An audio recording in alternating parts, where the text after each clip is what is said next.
Good afternoon, everyone.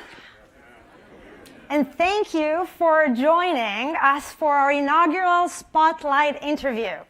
I'm Karen Yorhimilo. I'm the Dean of the School of International Public Affairs here at Columbia. It is really great to see so many familiar faces with us today, distinguished guests, students, faculty, and community members.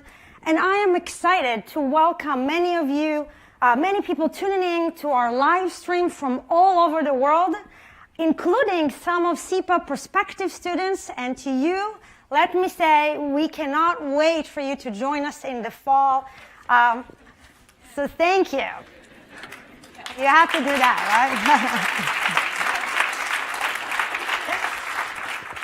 right? Today's conversation is the first in a new series presented by SIPA, which will spotlight the world's foremost political leaders and policymakers, executives and experts, activists and nonprofit heads as they close one chapter in their career and look toward the next.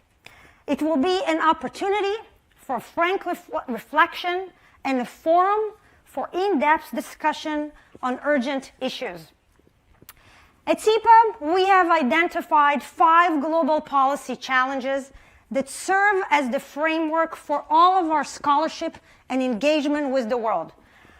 Climate, energy, and sustainable development, inclusive prosperity and macroeconomic stability, democratic resilience, technology and innovation, and geopolitical stability. If you have so much as glanced at the news this week, you've seen how these issues intersect and overlap to shape our world.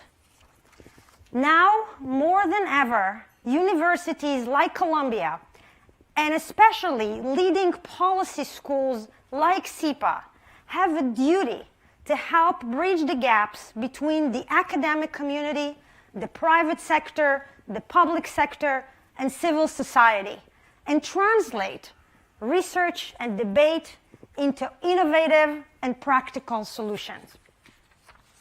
In other words, I cannot imagine a better moment or 2 more qualified people to launch this Spotlight interview series. But before I welcome our distinguished speakers, I want to take a moment to introduce Columbia President Lee C. Bollinger, who will say a few words. Now, I have to say, it is such an exciting time for us at SIPA this year, but none of it, and I can tell you because I know, none of it would have been possible without his strong support and encouragement. It was Lee who first introduced me to Secretary Clinton and ignited this fantastic partnership. It was also his fourth purpose that inspired our own reimagination of SIPA to make it more impactful. And on a personal note, Lee has been a wonderful mentor. He knows a thing or two about taking an ambitious vision and turning it into a reality. And what a great privilege it has been to work with him this past year as we launched the 2.0 version of our school. Even as he steps down at the end of this academic year, he will always be a part of SIPA, whether he knows it or not. And with that, it is my honor to introduce President Bollinger for some brief remarks.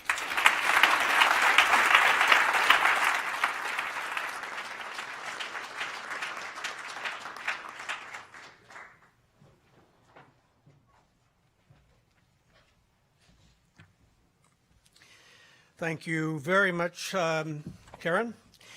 I'm delighted to be a professor at SIPA.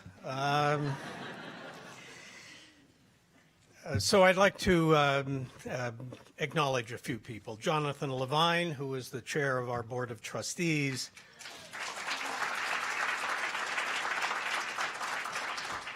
And Cheryl Milstein, who is the chair of the Barnard Board of Trustees.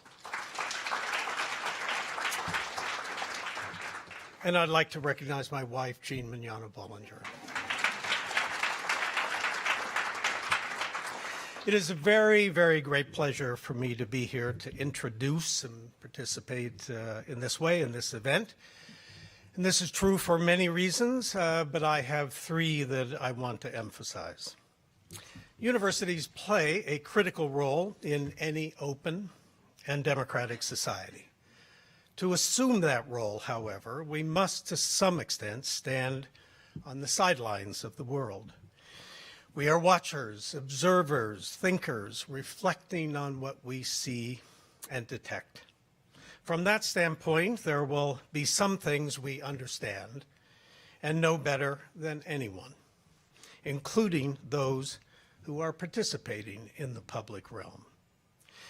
But there will be also many things that will elude our intellectual grasp, sometimes because they are known only to those active participants, and sometimes because they are beyond our methods of knowing.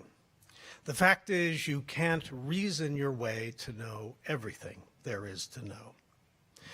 Today's conversation with Secretary Clinton and Speaker Emerita Pelosi, two of the most stellar participants in the world of affairs, offers us just an extraordinary opportunity to know a bit more about our world.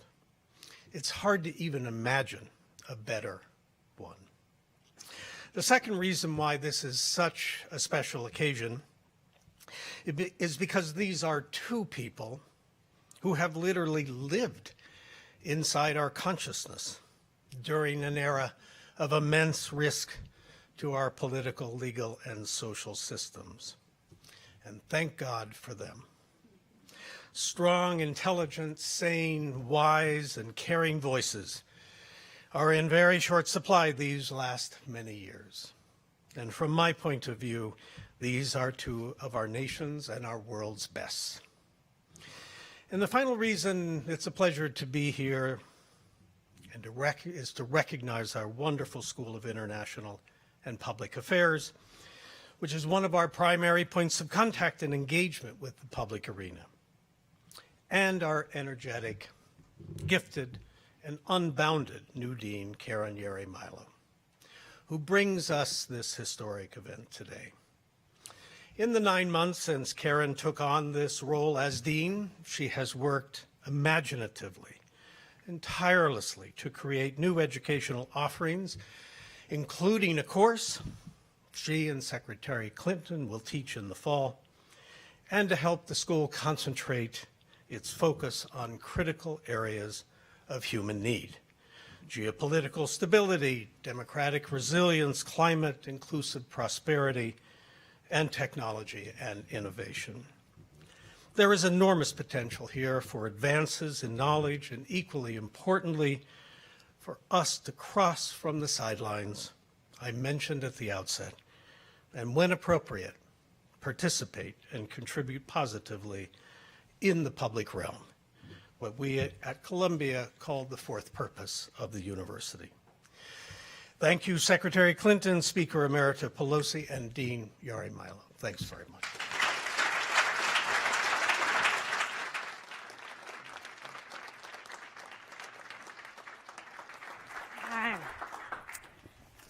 Thank you, President Bollinger.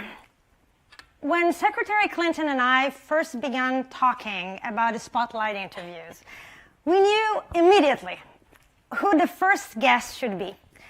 We only asked one person, and thankfully she said yes. Speaker Emerita Nancy Pelosi's life story is a masterclass in persistence. She started her career in politics as a mother of 5 and behind-the-scene volunteer, and went on to become the first woman elected as Speaker of the House. Speaker Emerita Pelosi has represented San Francisco in Congress for more than 35 years. She knows from personal experience that engaging with people you disagree with is essential in a democracy, and that there is a world of difference between discussing ideas in the abstract and implementing them in reality. As the leader of the House Democrats for 2 decades, she helped pass some of the most significant legislations in recent memory, including the Affordable Care Act, Dodd-Frank, the American Rescue Plan, the Infrastructure Investment and Jobs Act, the Inflation Reduction Act, the CHIPS and Science Act, and the Respect for Marriage Act. She's a staunch champion of America's national security, a respected voice in promoting democratic values abroad, and an advocate, a passionate advocate for human rights. Most recently, she made headlines marshaling billions of dollars in security, economic, and humanitarian assistance for the people of Ukraine after Russia's unlawful invasion, and becoming the first House Speaker and highest-ranking U.S. official to travel to Taiwan in a quarter century. We here at SIPA often tell our students, you can't understand policy if you don't understand politics. And you cannot understand politics if you do not understand people. No one understands people better than Speaker Emerita Pelosi. And speaking of highly effective leaders who have dedicated their careers to public service, of experts on the intersections of politics and policy, of gutsy women, Secretary Hillary Rodham Clinton is the latest addition to the SIPA faculty, and to say we are thrilled is to be the understatement of the century. She has served as First Lady of the United States Senator from New York, a Secretary of State under President Obama. She was the first woman to earn a major party's nomination for President of the United States. She is also a fierce advocate for women's rights, which, as she reminded the world so powerfully more than 25 years ago, are human rights and the rights of other marginalized groups. She has gone toe-to-toe with dictators, stood up for democracy, and been on the front lines of virtually every critical challenge facing our world today. Through her organization, Onward Together, she supports a rising generation of leaders who are working on everything from racial justice to voting rights to electing young people to office. Those of us who listen to her podcast, like myself, you and me both, also know that she is a phenomenal interviewer, as you will soon find out. I personally could not have asked for a better partner in planning SIPA's future than Secretary Clinton. I pride myself on being an energetic person, but she runs circles around me, as evidenced by the video we recently released about the course we'll be teaching. You may or may not have seen this. Everyone, without further ado, please join me in welcoming Speaker Emerita Pelosi and Secretary Clinton to the stage.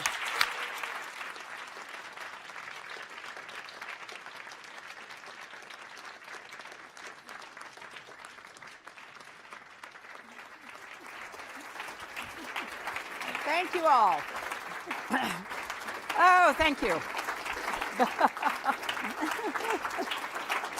Thank you. Well, it is thrilling to be here at SIPA. Thanks so much to the Dean for her tireless leadership of SIPA and the vision she has for the future. Thanks to you, Lee, for helping us all understand what the fourth purpose of the university is, and kind of charging us all to figure out how best to implement that. And thanks particularly to my longtime friend and colleague and inspiration, someone who literally has an understanding of people, politics, and policy, unlike nearly anyone else I can imagine. So we're going to get right into it because I want you to have a chance to hear from this extraordinary leader and to really reflect on what her leadership has meant up until this point, because there's more that lies ahead, as we all know, about her continuing commitment to the values that got her into politics, that made her so successful over such a long period of time. So, Nancy, just to kind of acquaint our audience, both here in the room and then watching this online, just give us a little bit of a background about how you did get into politics and why. And what were the particular skills that you both brought to it, but that you've developed over time? Well, first, may I just say what an honor it is to be here with you today. I'm going to tell you about the first time I met Hillary Clinton, but first I want to thank Mr. President for his leadership and hospitality. Jean Magnano Bollinger. Is that Italian? Yes. All right, now here we are. I thought I felt comfortable here. And Karen, thank you. Where's Karen? Karen? Thank you for your tremendous leadership. Now, when we heard both of them speak, they used two words which were fraught with meaning with me. One, they both talked about reflection, reflecting, reflection, and reimagining, and the role of a university in all of that, in facing the challenges of your 4 pillars, or 5 pillars of climate and inclusiveness and technology and democracy and the rest. It was beautiful, though. Reflection is something that, Hillary, we're going to be on first name basis. Yeah. Lee, Karen, Hillary, Nancy,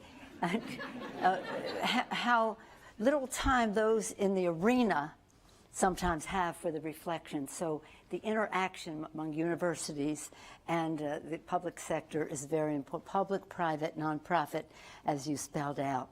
I just want to acknowledge Jonathan Levine, because he has been a values-based leader in our country, private sector, public sector, nonprofit sector, chairman of the board of Columbia University. Thank you. And my own daughter, Alexandra Pelosi, she's Italian-American as well. Alexandra. So here's the thing. I'll talk about it because I don't really like talking about myself, except as it might be an example to someone else. First of all, let me tell you the first time I met Hillary and why I'm so excited to be with her any time, but especially in this magnificent initiative. The first time I met Hillary Clinton was in the 1970s. I was invited to Los Angeles to be to meet the governor or the governor-to-be, one way or another, of Arkansas. And his wife, the person who invited me, said, wait until you meet her. Wait until you meet her. It was meeting the governor, but wait until you meet her. I go to the place of a friend of mine in Los Angeles. I was like the chair of not the chair of the whole party, but Northern California, which means I was a volunteer. So I go to the house. I go to the door opens. Who's on the other side of the door? But Hillary Clinton holding Chelsea, a baby in her arms, a mom. I saw her first as a mom. And her commitment to Hillary and to Chelsea and all children has been such a hallmark of her leadership, among other things, but in the lead, whether in the private nonprofit sector, whether in the public sector, she has been the champion. People ask me, what are the 3 most important issues facing the Congress? And I always say the same thing: our children, our children, our children. And no one has done more in every aspect of her public and private life for our children, our children, our children than Hillary Clinton, Hillary Clinton, Hillary Clinton. So that's why I'm so excited, because when I say to people who ask me about how to get involved in politics and the rest, I always say, know your why. Know why you want to do this. And that will justify the time, the pain, the whatever it is. And Hillary's why has been the children. Of course, that for the children, it expands a whole universe of concerns. But my why, and I tell them my why, having 5 kids, Alexandra's our baby. She loves being called that, right? You can just see it by the smile on her face right now. Not. But it was the fact that Paul and I had these 5 children, and 1 in 5 children in America goes to sleep hungry at night, lives in poverty. I just couldn't handle that in terms of the greatest country that ever existed in the history of the world. And it still is a challenge in our country. We'll come back to some of that in our policy discussion. So I was mom of 5. I was a volunteer in politics, and then they asked sadly, our congresswoman took ill. She was going to be passing away. She asked me if I would run. And I was like, I've never even thought about running I'm a behind the scenes. I love the issues. I know the politics, and I want to promote other people. No, you love the issues. You should be doing this yourself, this or that. So I go to Alexandra and say, Alexandra, Mommy has been asked to run for Congress.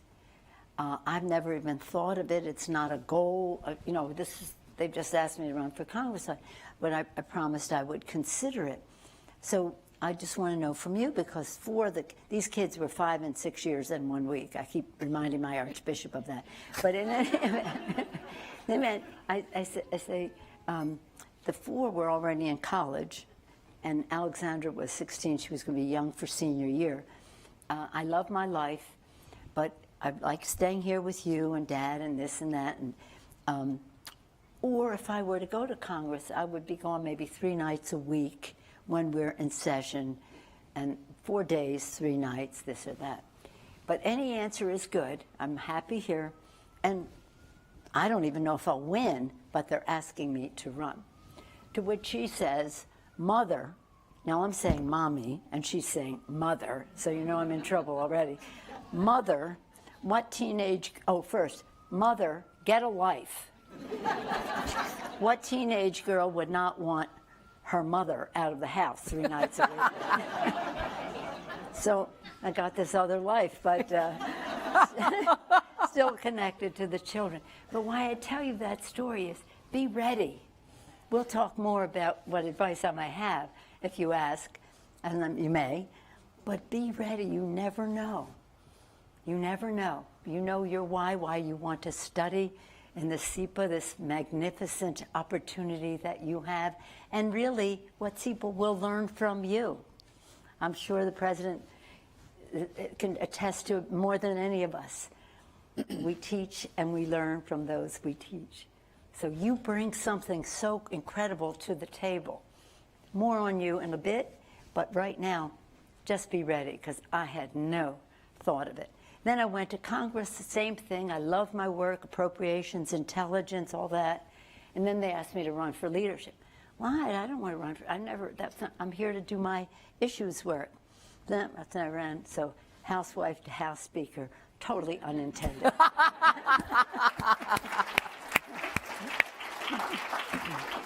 You know, I just see Hillary with Chelsea in her arms, so isn't that beautiful?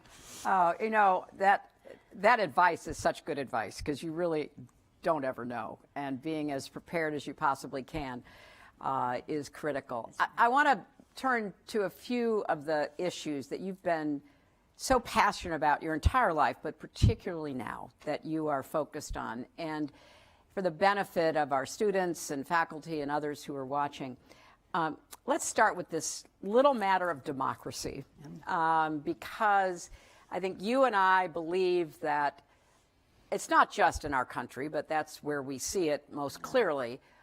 There is a concerted effort to undermine some of the very foundations of democratic governance, of a democratic society. And there's research, some of it done by SEPA and this university, showing that half the world's democracies are backsliding. And that includes, sadly, the United States. So what do you, Nancy, view as the biggest threats and challenges facing our democracy? And what are the opportunities to try to stop that backsliding and turn it around? Well, I appreciate that question, but I also appreciate your leadership in this regard. When President I hope. When Secretary Clinton was in the Senate and First Lady, but especially as Secretary of State in more recent time, she has been, and at that time, implemented many things showing America's support for democracy. It was her clarity in position to the President Putin, President occupant leader of Russia, that made him turn around and ensure, in a illegal way, come out against her in her campaign. An interference in our democracy by Vladimir Putin, because Hillary Clinton was the person he feared most in terms of his lack of democracy in Russia. That's, I think, self-evident, so thank you for what you have done.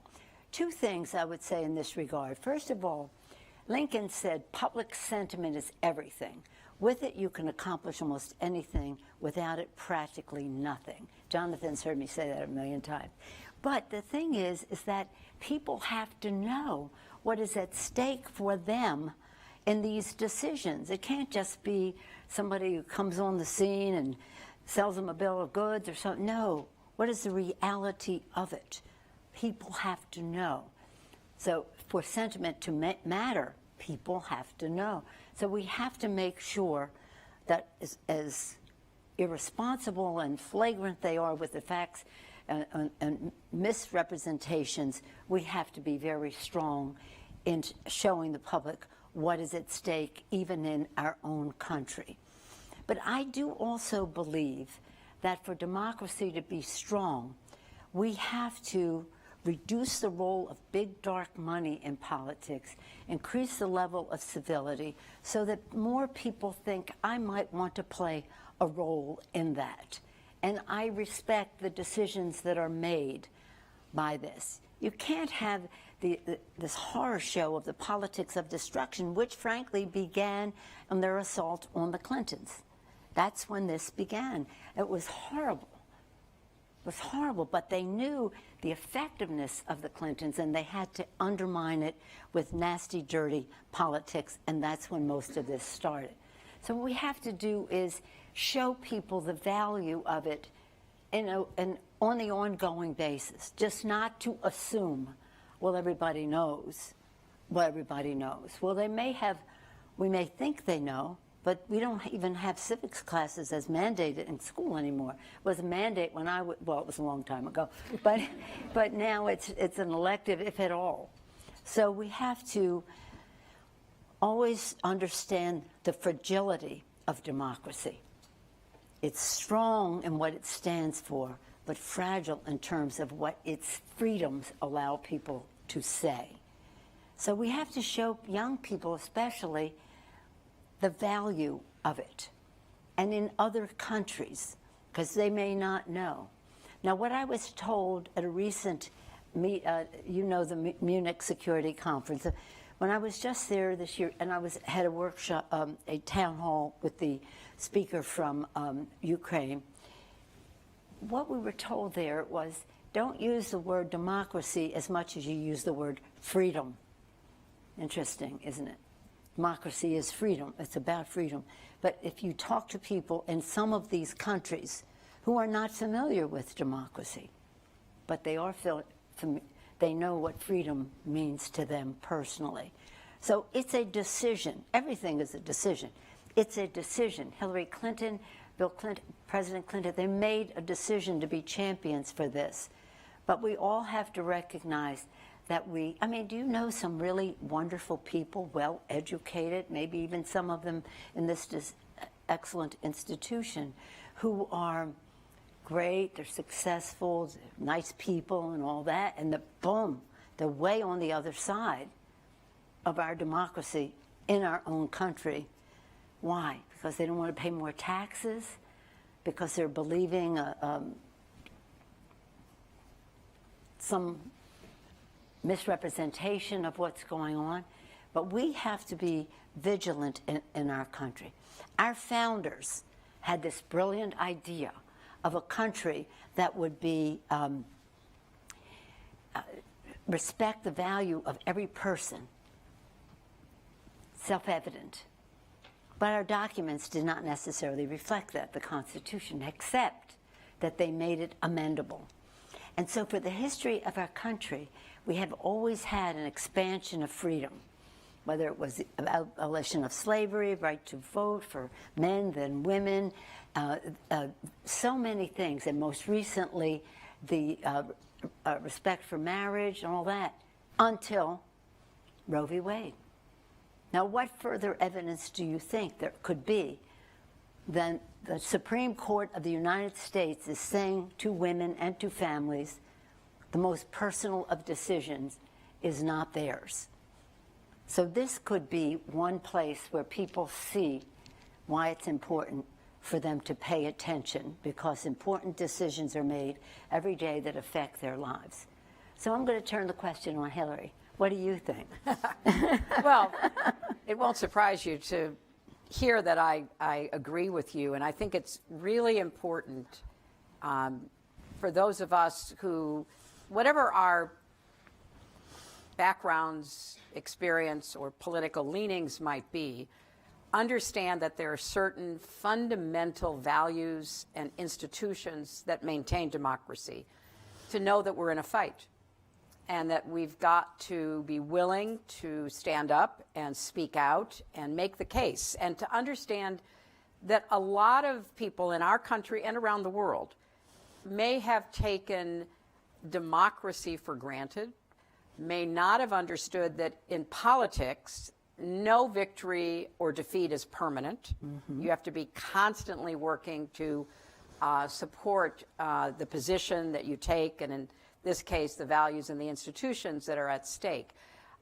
So although I think we have a very serious and continuing threat to democracy by really taking away freedom, and how can one have freedom if one has no right to privacy, which is what you were referring to in the Dobbs decision. How can you be a participant in our democracy if at every turn there are those who want to limit, undermine, or discount your vote? How can you feel that democracy is producing results if there is a concerted effort to try to prevent government from working to produce results? And so you have been literally in the arena ever since you arrived, but particularly as leader and then as speaker, up against all of those ongoing threats. And it's important, I think, for not just students, but really for everyone, to understand how you, Nancy, have worked wherever you could across the aisle, because we value that. We want that to be a goal that people in public life aspire to. I certainly did it in the Senate. I think I introduced legislation with practically every Republican without compromising my values, but trying to find common ground. But also where you have to stand your ground and say, no, no further. Could you give us a couple of examples of that? Well, I appreciate what you said about your service in the Senate and the need for bipartisanship, which we all have a responsibility to strive for. In fact, I always say the country needs a strong Republican Party, not a cult, but it needs a strong Republican Party and a strong Democratic Party, but a strong Republican Party. And I urge many of our colleagues, whom we respected and worked with, to take back their party, because it's really important. But in the meantime, we have to strive to find common ground, respect other people's opinion, and the opinions of the people who sent them to the Congress, because they are representatives. Senators are in the House. My experience with it is as follows. I call it the giant kaleidoscope. And this is what I probably learned in my leadership. 20 years, leader or speaker, the top Democrat for 20 years. So I've seen a lot come and go, and I've seen big change in the Republican Party in the Congress over that time. But the fact is that one day of the week, and Hillary, you could attest to this or not, but one day of the week it may be this versus the side of the room versus that side. The next day it could be the front of the room versus the back of the room. Everybody is a resource to you. You never know what the next vote will be and who among your own party or the other party could be that resource that makes the difference. So respect is a very important part of it.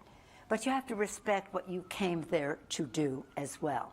And so when we have legislation that Karen was very generous in naming some of those pieces of, and I had one thing, our veterans, we had a big bill for our veterans, our pact with our veterans, but in recent time. But the thing is that you understand that compromise is a part of what you do, but you cannot. I'm all for high splits. Let's put it that way. Okay, we cannot lose the opportunity. If you fold too soon, you lose the opportunity, and somebody thinks you did something great. One example you asked is the bill that we did in the last Congress on gun violence prevention. It's a good bill. It does wonderful things. We hadn't been able to pass a bill of any consequence relating to gun violence prevention since President Clinton was President of the United States in 1994. Assault weapon ban, that's what this is. It's a ban on assault weapons, in case you want. And that passed under the Clinton administration. And for the length of time that it was in effect, people's lives were saved until it expired and wasn't reauthorized, and then all these deaths increased. So now we had a chance to do something in the last Congress, and it has good things. Red flag has good things. It doesn't go where we need to go, but it would have been a missed opportunity not to grasp the things that were in the bill. Me, I was not so satisfied, but people like our members whose families have suffered gun violence, but they said, no, we have to take it. We have to take Lucy McBath, who lost her son to gun violence, she said, we have to take it. And if it was good enough for them, then rather than be in a theoretical argument, just on the practical side, to take the bill. I think that's the most recent place where we knew there was much more that needed to be done. We must ban assault weapons.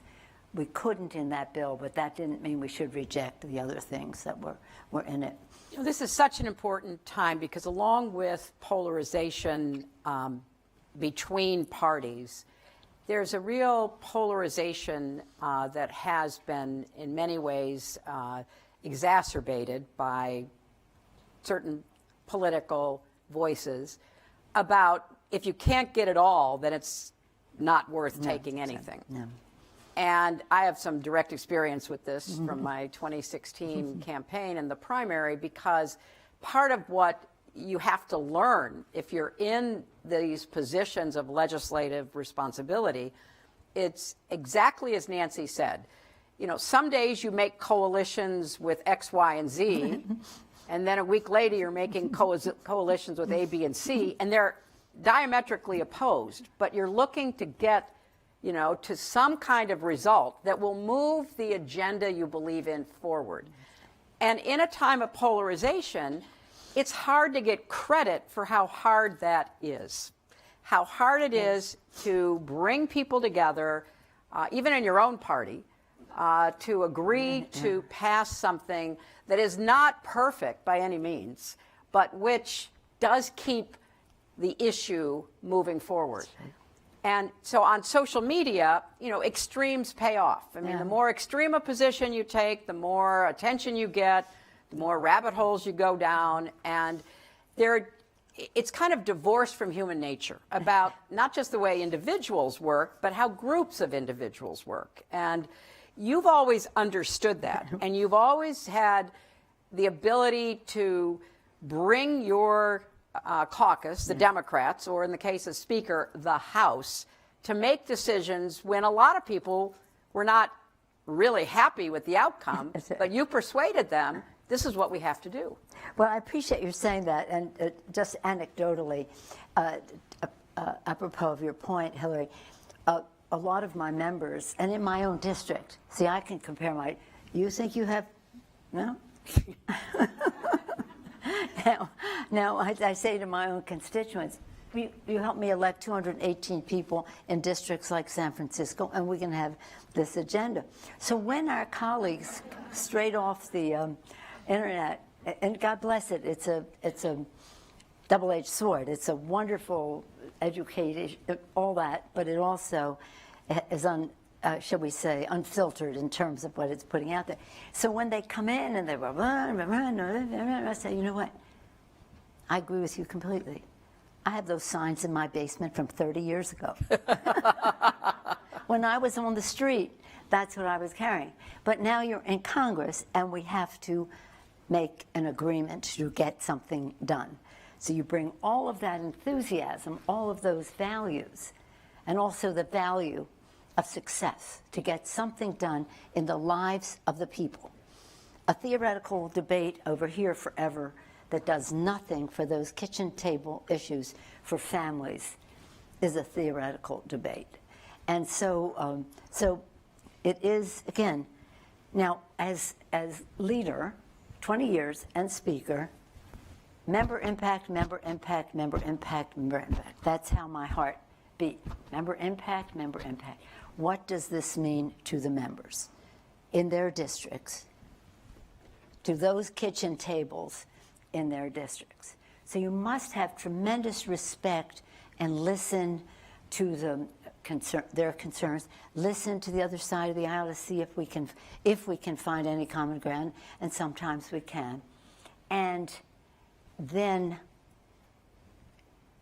sometimes some members will be unhappy, and other times other members will be happy, but on the ongoing, you are making big progress. And if you recognize your day will come, you respect them, they'll respect you, but you cannot obstruct all the time. And I want to just make this one point because I feel very strongly about it. People talk about polarization, and yes, it does exist. But this sprang from obstruction. Obstruction. When Barack Obama was elected president, the leader of the Senate, Mitch McConnell, said, I want to make sure that he does not have a successful presidency. Well, you always want the president to succeed. He's the president of the United States. You have your differences of opinion, but you can't say from day one, I want to make, you don't even know what he's putting forth, right? I mean, you know, sort of, but you don't know how much common ground you may have. So that's really when it started, was no matter what it was, just so long as he doesn't have a victory, that's success for us, regardless of what it meant in the lives of the American people. Well, you know, that is a part of a long-term strategy that goes back decades, as you pointed out, for people to try to roll back progress that they disagree with. They may disagree with it because it raises their taxes.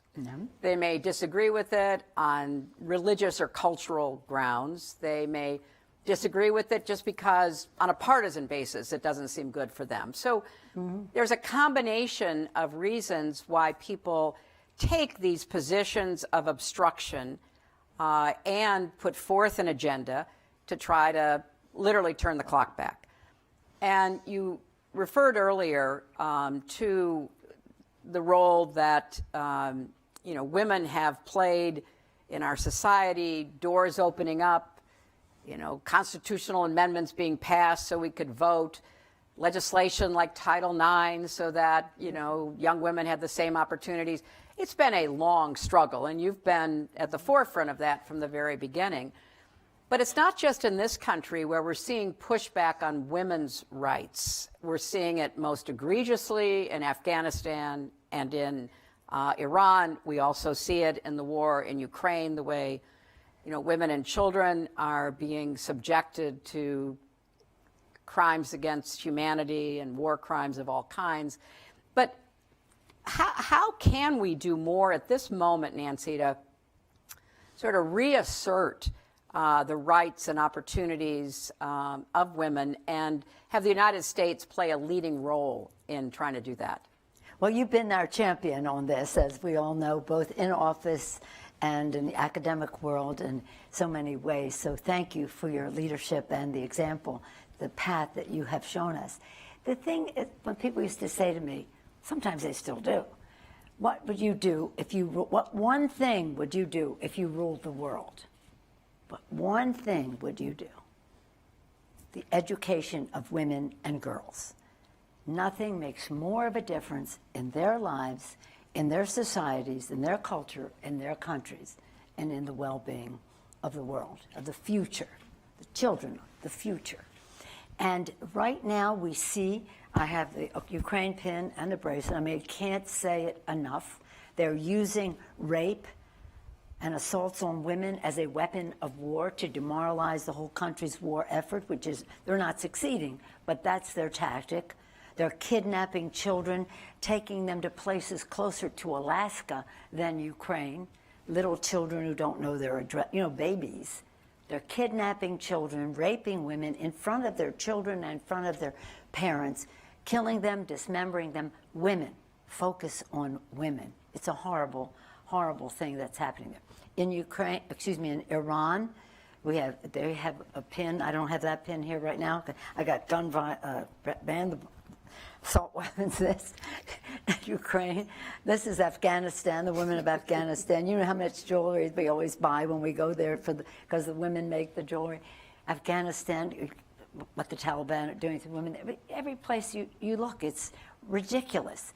But the thing is that women are becoming more involved. If you go to these, I had 50 heads of state of African countries right in December before we left, and the women were asserting themselves. Not that they have any presidencies, but that they are asserting themselves in their parliaments and the rest. But we have to encourage that as a country, that our policy in terms of how we go forward. Now, I always use this Kennedy quote because it was when I was in school. Some of you are in school. When I was in school, I went to the inauguration of President Kennedy. President Clinton has a picture with President Kennedy when he was a high school. Yeah. High school picture. Mine was college. So I went to the inauguration, and everybody in the world knows that President Kennedy said to the citizens of America, ask not what your country can do for you, but what you can do for your country. You learned that in school, right? It's history to you. It was my youth. But nonetheless, the next sentence is what has stuck with me forever. You don't hear it so much. The next sentence he said, to the countries of the world, ask not what America can do for you, but what we can do working together for the freedom of mankind. What we can do working together. So however we approach this, it has to be, again, with respect, listening to the concerns that women have in these countries, that countries, leadership in countries who want to do something more for women can do working together. Because this is the future. Everything you talked about, Karen, when you talked about climate and you talked about inclusiveness and technology and all of that, there's an important word in all of that, justice, that it's done in a just way, that we have environmental justice, inclusiveness into however we form a democracy, a country's government or its economics or whatever it is, and employ the technology, that there is justice in it, not just for women, but for everyone, including minorities in those communities. But I think that America's role has to be one that shows by example. You know, Hillary, but you may not know what a fearful tremor that Supreme Court decision sent through the world. If this happens in America, that a woman would not even have the ability to make these decisions with her family, with her doctor, with her God, at her own kitchen table. It's an economic issue, too, as well as a personal and privacy issue. So we have to, by example, in our own country, show that respect for women and, again, listening to how we can help the Iranians, the Afghanis, the Ukrainians, but it goes well beyond that. Trafficking people making a living off of human trafficking of women and young girls. So all of that, we just have to shine a bright light, Lincoln, public sentiment, to show we see you, we know what this is, and this is not going to be allowed to happen. Justice will be done, a price will be paid. But we have to start with our own example. You know, you've mentioned Ukraine, and you know, last year you led congressional delegations to both Ukraine and Taiwan. Yeah. And you were, as the dean said, the highest-ranking U.S. official at the time to visit Ukraine since the invasion began. Yeah. You were the first House Speaker, highest-ranking U.S. official to travel to Taiwan in a quarter century. Yeah. Tell us a little bit about both of those decisions to visit Ukraine and Taiwan, and what signals you think that sent and what you wanted to convey to not just Russia and China, but the world. Well, thank you for the question. It is, I went to both of those places because I was invited to go. I was invited to go early to see what was happening in Ukraine. And to tell you the honest truth, it was pretty scary. Without going into the details of the logistics and all of that, I thought we could possibly die, but it's for democracy, because these people are fighting for democracy, not just their own, but ours, but everyone's. Whether you're talking about Ukraine, which would be reason enough, NATO, European Union, United States, and the rest. And that's why I'm so glad. Well, I'll go into the next part in a second. So when we went there, it was pretty scary because you just don't know. You just don't know. But it was so inspiring. President Zelensky, so courageous, so appreciative of what the United States was doing for them. Starting out with gratitude, showing the courage of the people and the integrity with which they were dealing with what we were giving them, and the challenge that they faced. And of course, it was about weapons, and it was about humanitarian assistance. Something like 11 million people, either refugees in another country, displaced within the country, or under severe attack in a war zone. So needing humanitarian assistance, some in different ways. Economic assistance to help them pay the troops and keep the schools going, which they deserve so much credit for. And so many institutions of all learning in our country have been helpful, including Columbia University. Thank you, Mr. President, for your help to the academics involved in all of this and the loss of their opportunity or the opportunity that is there. So let's hear it for Columbia University. I'm frequently saying that's an applause line. I didn't have to. You were more spontaneous than that. And then the weapon systems, what they needed, and that's the message we took back, and also the sanctions, that Russia should know that they are not getting away with raping women and all the rest of that, and violating the sovereignty of a border of a country. That whole, many of the violations of the Russians. I asked a very important Russian watcher, I said, see how this war has made brutes of the soldiers. Look at what they're doing. They're raping women, they're kidnapping children, they're killing moms in front of children, all of that. Look at what war has done to them. I said, make no mistake. Make no mistake. The Russian troops don't do anything they are not ordered to do. That's shocking.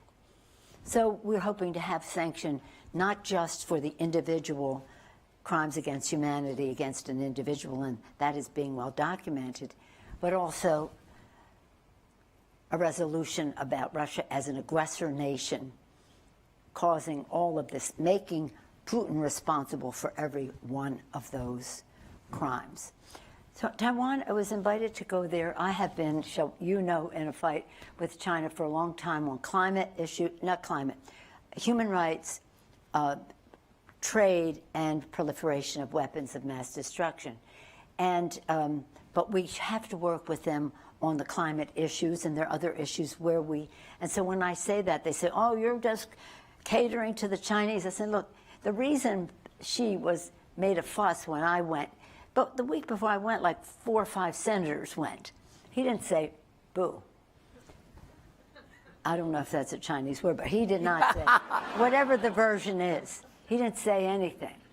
But he knows I've been on his case for a long time, because his and their case.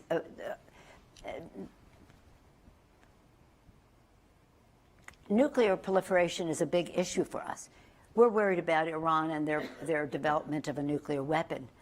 Almost everything in Iran in furtherance of making a nuclear weapon came from China, because they were continuing to say, if you want to make a nuclear weapon, here's what you need: 4 things.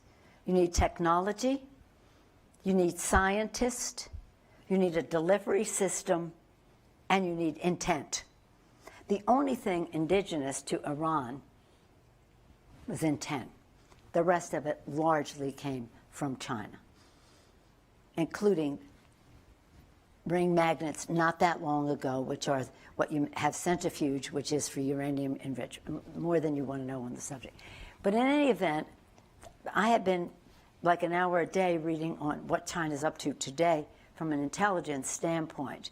They told me to stop reading it at night, Hillary, because it was keeping me up at night. Read it in the morning and then go.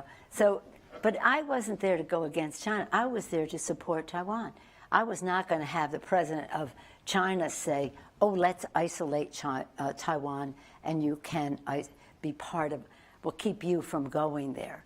A democratic country, thriving democracy and economy, and again, a leader in technology, climate issues, inclusiveness, and the rest, the 5 pillars. So it is, that's why I went, so that they would not be isolated. Little did I know, we would have the most tracked, what do you call it, tail number? Oh, yeah. In the history of the world. Everybody was watching our plane land there. And when we got there, it was midnight. We had to get tested. By the time we left the airport, it was midnight. Thousands of people in the street waving American flags. It was quite a remarkable thing. Greg Meeks of New York was on the trip. He was totally wonderful, so values-based as chairman at that time of the Foreign Affairs Committee.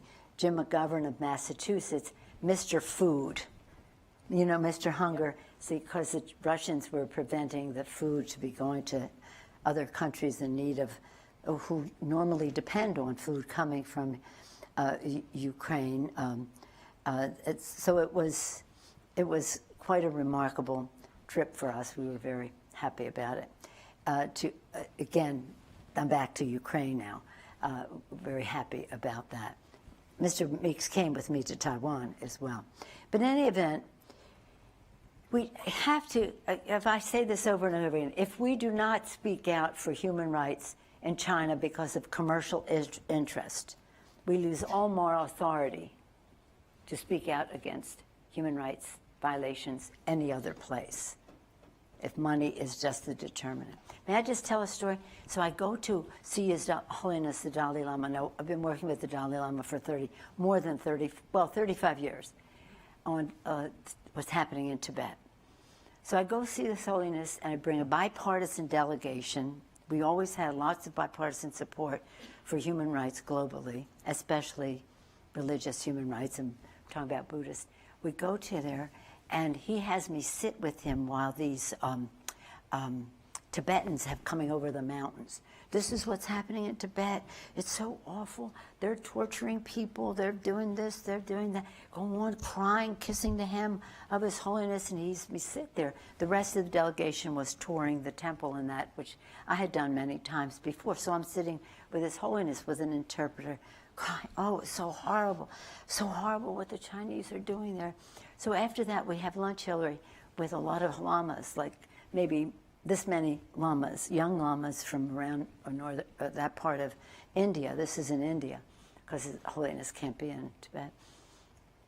And he gets up and speaks, and then I get up and speak, and we have the chairman from the Foreign Judiciary Committee. We're going to get visas from the Appropriations Committee. We're going to get education. You know, each of the people who were there, what they were going to do for the Tibetans in India and beyond, in our country and all the rest of it. His Holiness, and then I say, if we do not in China because of her, then we can't do any other, you know what I just said to you before. His Holiness gets up next. And you know His Holiness well. He gets up next and he says to the lamas, let us all now pray for Nancy, that we rid her of her negative attitudes. And it was like, they were just kissing your hem, crying with but that's how it is. You know, you just always have to have a way to but so, I mean, I'm trying, I don't know. So I love that. That's such a great story. And, you know, we solicited questions before we started because we knew that people would have a lot. And Karen, I think you've got some questions that we're going to ask. As Karen tears up, aren't we proud of Hillary Clinton? Isn't this a remarkable thing?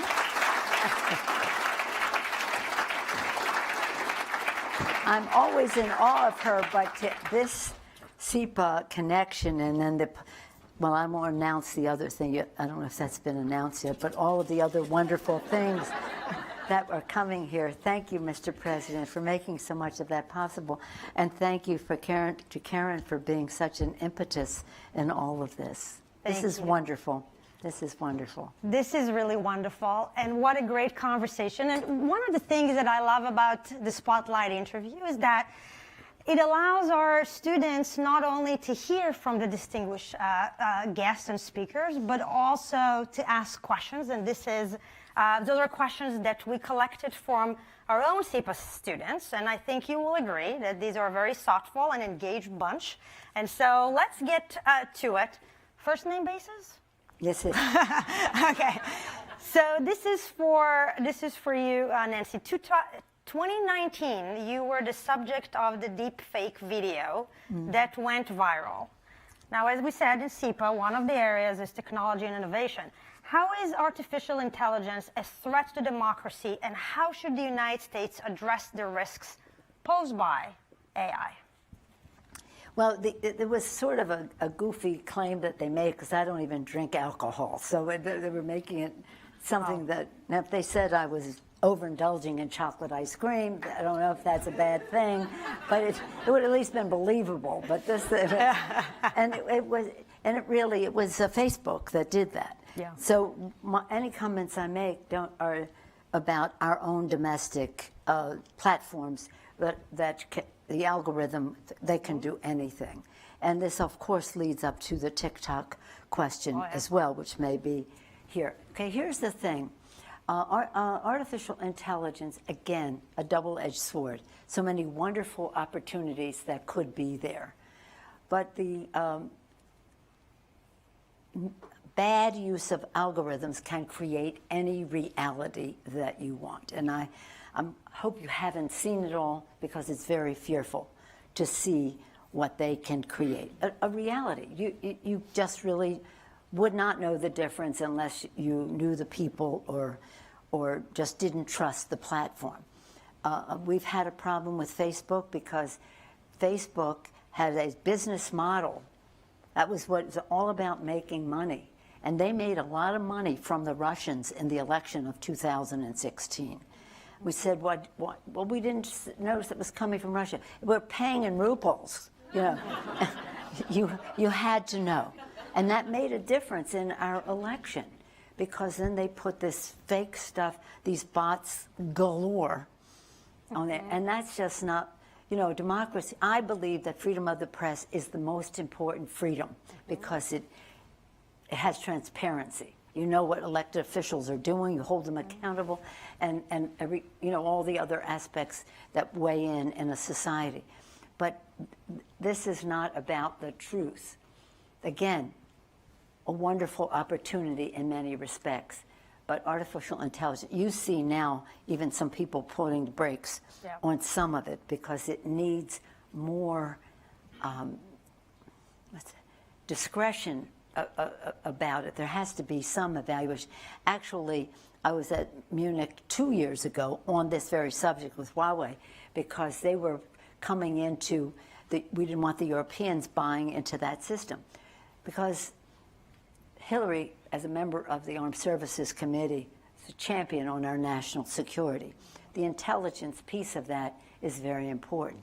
I have a long history, 30 years of intelligence, being a member, being the top Democrat, and then being ex officio as leader for the last 20, leader or speaker.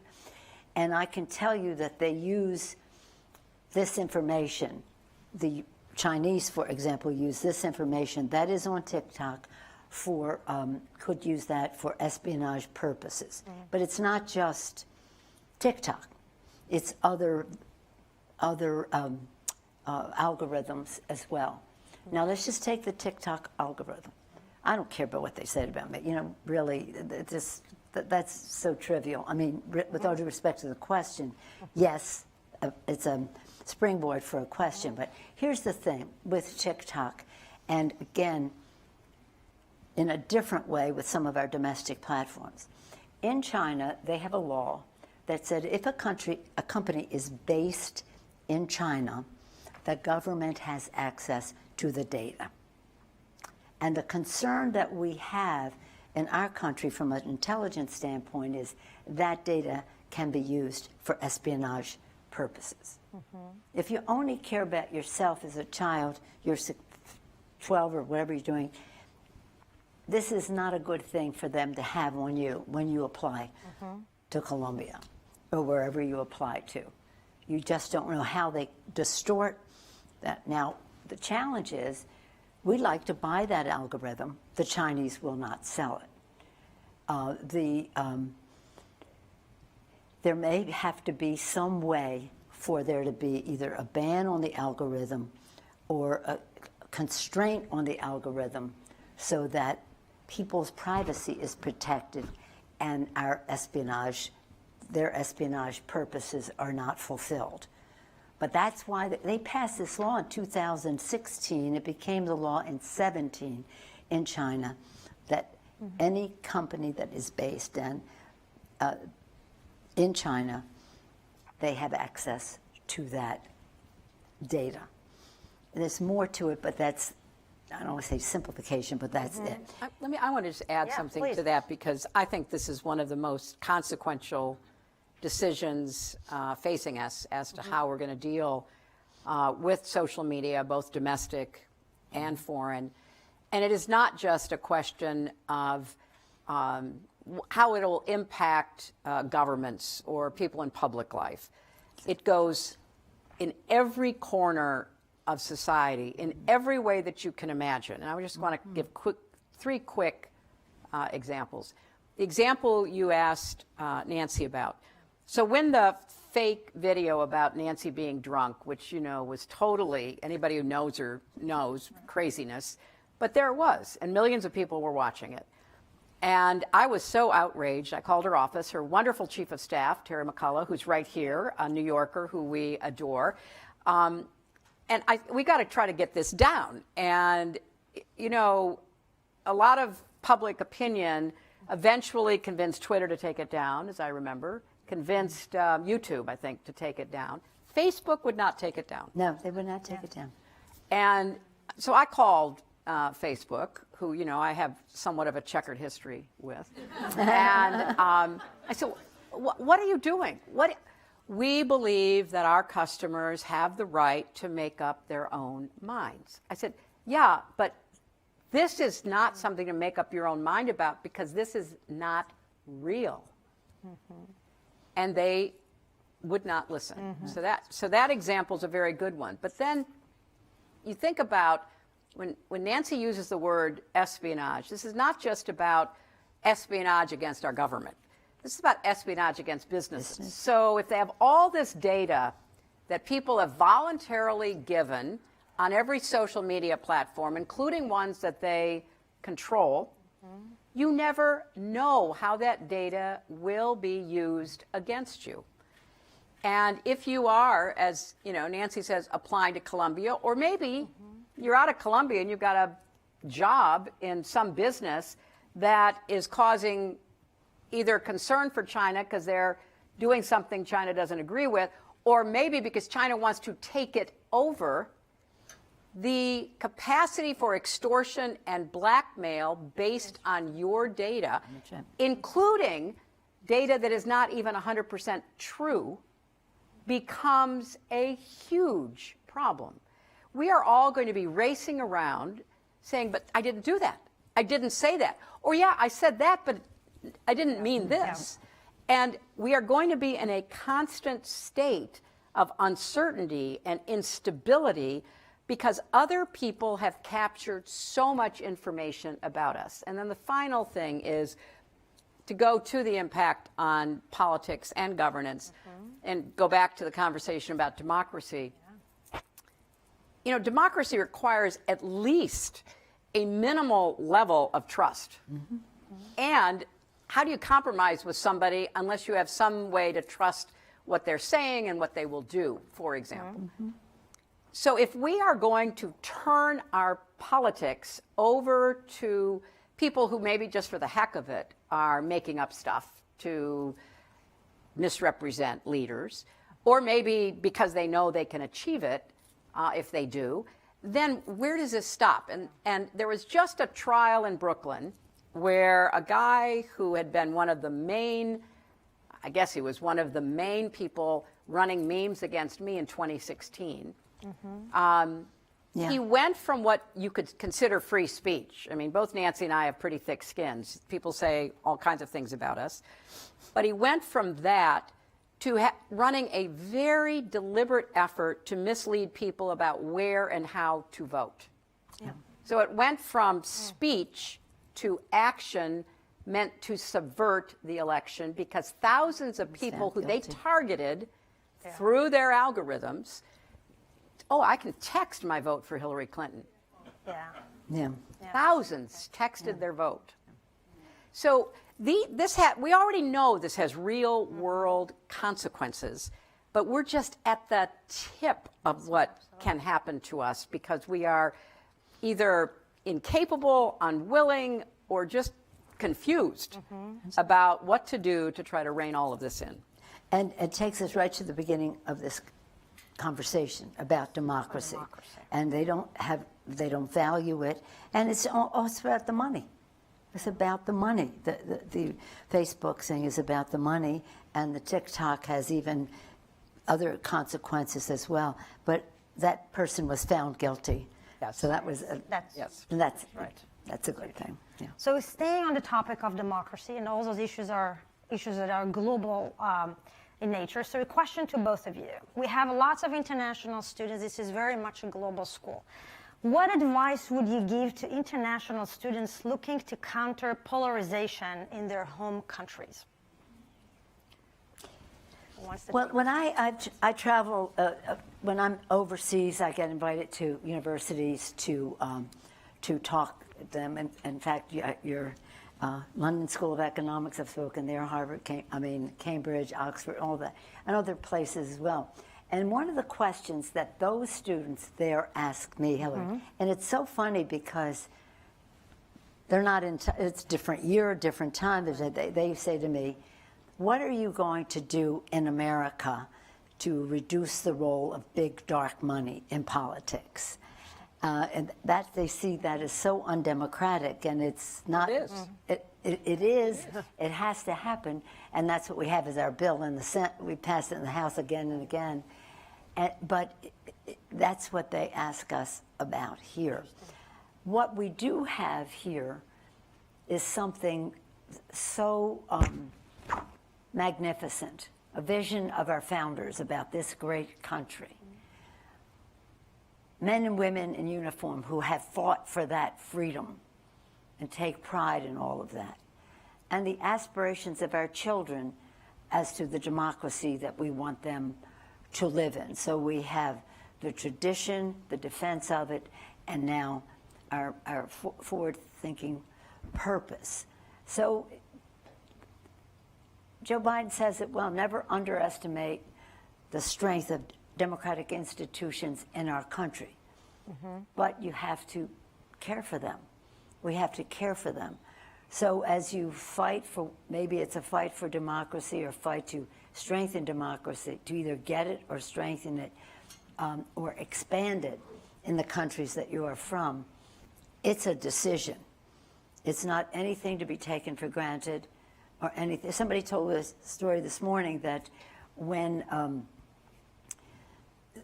some Europeans said, and Thomas Friedman wrote this years ago, it was right around the time of the election in 16, that democracy, people in America treat democracy as a football that they can kick around.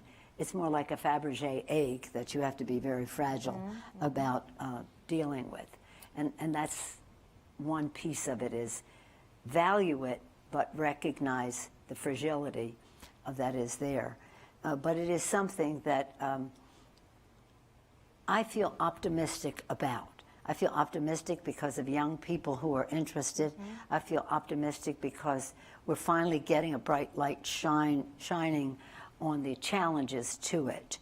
And I think we have to capture the possibilities of technology, as you said, for justice and for the rest. But young people give me the most hope. Well, you know, I couldn't agree more, because I'm very encouraged by what appears to be a real political commitment on the part of young people increasingly in our country and around the world. Let me just mention a couple of things that might be relevant when you look at protecting democracy elsewhere. You know, Jacinda Ardern, the Prime Minister of New Zealand, and an absolutely superb leader, was asked one time recently before she resigned, you know, your politics is tough, but it's not as, you know, really divisive and polarized as, for example, Australia. What accounts for that? And here was her answer: we never let Rupert Murdoch have a television presence in New Zealand. Because when you have a media company that is like Facebook and like other platforms, who do not care what lies they traffic in, as long as they get ad money, you have consequences. That's right. And so one of the, you know, look, no media is perfect, and state media has its own problems, but don't go where we went, which was to largely unregulated media with no fairness doctrine, no accountability for lies, unless, of course, these lawsuits against Fox are successful, which is, you know, up in the air, in holding them accountable for the torrent of lies about the election. So pay attention to the media environment, who's trying to get into it, to manipulate it, what is their agenda, and do you want to open the door to that? That's one thing. Secondly, pay attention to some of the problems we have with our politics. Nancy has mentioned dark money.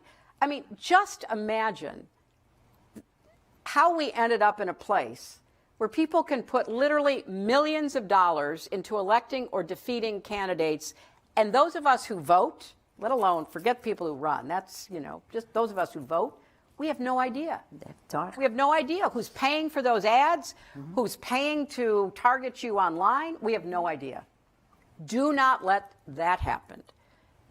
Try to avoid, if you can, opening up your airwaves to negative advertising. Let people talk about what they're going to be for. Let them draw accurate distinctions between their position and their opponents. But to spend millions of dollars on ad hominem attacks, on tearing people down, it's not only really distorting to the political process, it is undermining people's belief in elections. Who do they believe when they get a steady stream of negativity? And remember, negativity is much better remembered than positivity. That's right. Yep. That's why they do it. And then finally, you know, take a look at some other countries that have sort of avoided some of what we're now dealing with, and that frankly was pioneered to some extent in the Brexit campaign in the UK, where, you know, false advertising, outrageous claims, dark money, all of that was really at work.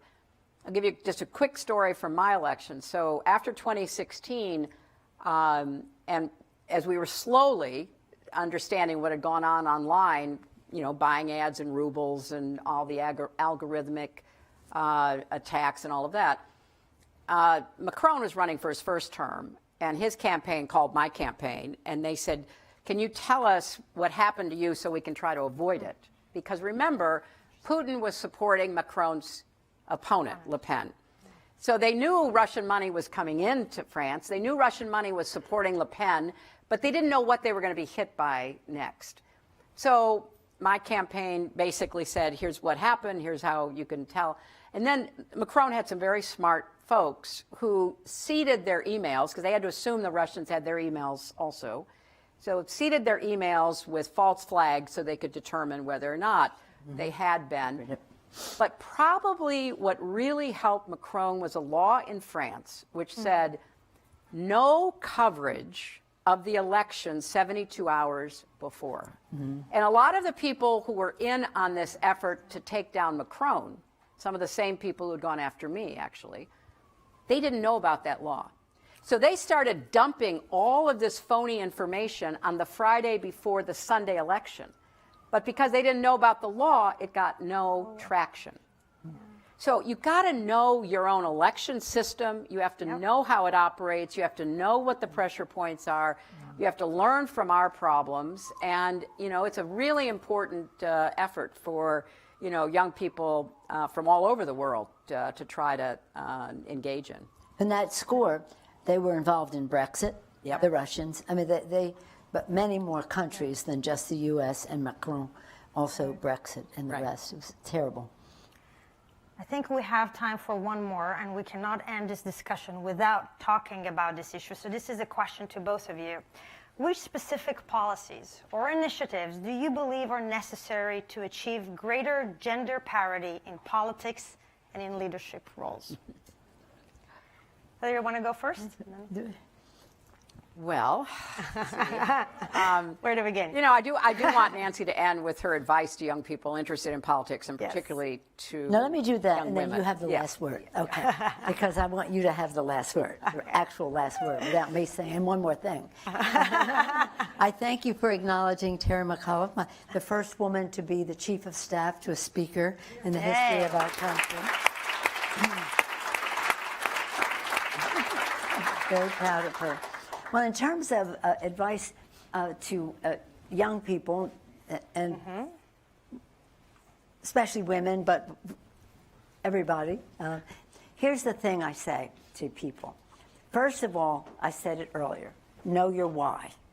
Yeah. Why? What is it? Is it your passion? Is it the climate? Is it climate? Is it education? Is it children? Is it fairness in our economic system? Is it justice in our society writ large? Whatever it is, know what makes it worth it to you to decide to do this. Why? Know what you're talking about. You don't have to know all of it. No, nobody does, and you want to be current so you're always up to date. But if you want people to respect your judgment and follow your lead, have some standing on the issue that is your motivation, your passion, your knowledge, and judgment. Be strategic about it. How am I going to gather other people to support what I'm doing? I have to think in a strategic way about how you do it. Why, what, and how. But I want you most of all, because that's all up here. People think you can buy that message. I want you to tell them what's in your heart. The authenticity of you, the sincerity of you, to want to spend your time, your opportunity, and most of you have plenty other options Otherwise, you wouldn't even be drawn to doing this, especially if you had participated in SEPA. But the thing is that authenticity is what young people recognize. They know a fake when they see it. It's really authenticity. In the history of the world, each of you, young men, young women, people of color, whatever our beautiful diversity is, nobody in the history of the world has what you have. Your why, your how, your what, your how. No, nobody is like you. Take inventory of your upbringing, your education, your exposure to ideas, whatever it happens to be, or just what's in your heart that motivates you, and understand how important it is for you to speak out, whether to run, to help somebody else run, to get behind an issue, to make the change. But at the same time, be ready, as I said earlier, because you never know when an opportunity might be there that might lead to some other opportunity. And again, the best advice I ever received when I was running, when Alexandra told me to get a life, was to be yourself. As I said, that authentic you, that's what the world is waiting for and wants to see. I said earlier, we must reduce the role of big dark money in politics if we're going to attract young people and people who might not have access to the same resources to run for office. But Hillary hit the nail right on the head as usual. You cannot say to people, run for office, oh, they're going to have ads on TV saying that you're corrupt and you don't, you're drunk or whatever that is. See, I have been around long enough that I didn't care what they said about me. But when people don't know you, enough people don't know you, they could believe some of that because they just don't know. Especially women. Hillary, people say to me when I go to encourage women to run, when I went to Congress, 23 women, 12 Democrats, 11 Republicans. Now we have over 90 Democrats. They have about 30 Republicans. They're doing better, but we want more. We want more. And when we try to encourage women to run, I'd say, this is tough. This is not for the faint of heart. This is not for the faint of heart. And they said, well, I don't think our family could take the negative advertising that you go through. I said, well, that's because my kids come home crying from school because somebody saw an ad on TV, talked about it. Kids bully in school. It's a really sad thing, but it does happen. So we have to make sure that there's not only a rejection of it, but a disregard, that people say, that, tell us, as Hillary said, tell us what you're about. What are you for? What are you for? And then I guess the last thing I would say in that regard is you're really needed. There's not, we always say when women succeed, America succeeds. When women succeed, any country succeeds. But even to the young men who are here, we need that youth at the table. It doesn't mean that women are better than men or whatever. It means that the diversity is necessary. The diversity is necessary. So know your power in this, but know the challenge. I'll just close by one of my trademark things is that in that arena that you mentioned, Hillary, Teddy Roosevelt talked about being in the arena. You're no longer a spectator. You are now in the arena. And in the arena, you have to be ready to take a punch. But you have to be ready to throw a punch for the children. Wow, what a wonderful that's a great ending. Great ending. Great ending. Great ending. Hillary. No, I think that's a great way to end because you've gotten a little taste of why she's been a leader for so long. That's so true. Because she understands all of her why and how and when and she asks and answers those questions herself in order to put herself out there in a leadership role and go ahead and take all the slings and arrows, but keep moving forward. And you know, so much of what when we talk about politics today, you know, so many people are just so turned off or so discouraged or whatever. But I guess I would just finally end by saying, you know, Nancy and I would not have done this. She certainly would not have been a leader for as long as she has been if it also doesn't provide enormous satisfaction and gratification to make a difference in somebody's life, to get them health care, to get them a sewer system. I see WAFA there. To get them, you know, the chance to have solar energy instead of fossil fuels, to get them the chance to marry who they love. I mean, all of these issues are human concerns. They're not made up out of, you know, thin air. They're because we're trying to create a bigger circle of opportunity for more people to be able to live up to their potential and to do it in a way that is fair and just.